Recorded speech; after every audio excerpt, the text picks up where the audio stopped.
ഒരു ഘട്ടത്തിൽ Rolls Royce കാറുകളെ China സ്വന്തമാക്കാൻ തുടങ്ങിയതാണെന്ന് പറഞ്ഞാൽ എത്ര പേർക്കറിയാം? റോൾസ് റോയ്സ് രണ്ട് തരത്തിലാണുള്ളത്. റോൾസ് റോയ്സ് മോട്ടോർ കാർസും റോൾസ് റോയ്സ് ഹോൾഡിങ്സും.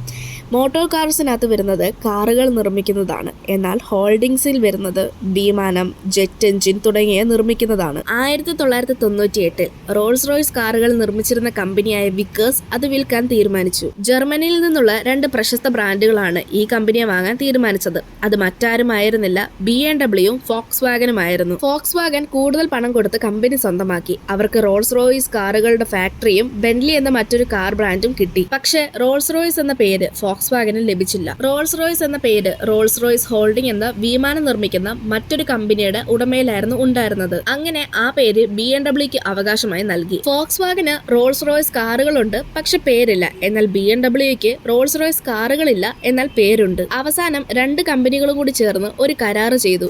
ആ കരാറ് പ്രകാരം 2003 മുതൽ റോൾസ് റോയ്സ് കാറുകൾ നിർമ്മിക്കുന്ന അവകാശം BMW ലഭിച്ചു. പിന്നീട് ചൈനയിലെ ഗീലി പോലെയുള്ള കമ്പനികൾക്ക് റോൾസ് റോയ്സിനെ വാങ്ങാൻ താല്പര്യമുണ്ടായിരുന്നു. പക്ഷേ അത് അവസാനം BMW മാത്രമായി വന്നു ചേർന്നു. അങ്ങനെ റോൾസ് റോയ്സ് BMW സ്വന്തവുമായി. നിങ്ങൾക്ക് റോൾസ് റോയ്സ് കാറുകളിലെ ഏറ്റവും ഇഷ്ടമുള്ള കാർ ഏതാണെന്ന് കമന്റ് ചെയ്യും. ഇതുപോലെയുള്ള കൂടുതൽ വീഡിയോസിനായി ചാനൽ സബ്സ്ക്രൈബ് ചെയ്യാനും ഇൻസ്റ്റാഗ്രാമിൽ ഫോളോ ചെയ്യാനും മറക്കല്ലേ.